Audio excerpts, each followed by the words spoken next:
Atención base, estamos detectando los objetos a gran velocidad.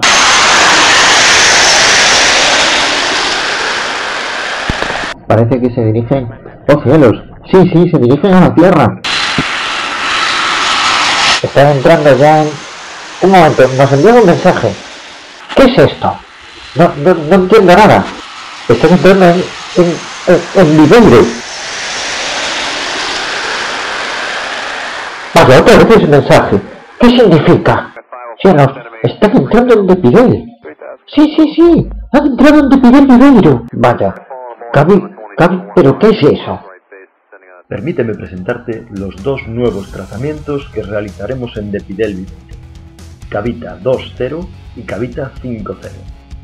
Dos tratamientos que parece que vengan del espacio y que combinan una serie de terapias y productos para casa que harán todavía más eficaz el proceso de reducir y combatir la celulitis.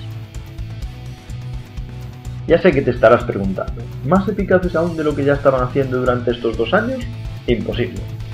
Sí, ya sé que parece imposible, pero ya sabes que en Depidel Viveiro siempre estamos innovando y buscando nuevas formas de que nuestros clientes vean resultados cuanto antes.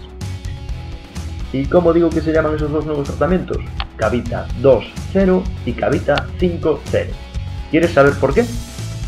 Pues porque son dos tratamientos para 2 días o para 5 días, porque incluyen ultracavitación y porque buscan dejar tu celulitis y tus grasas en 0.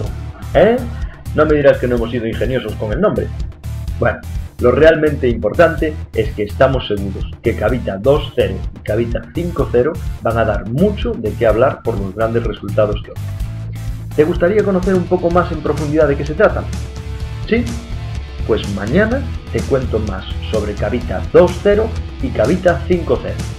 ¡Chao!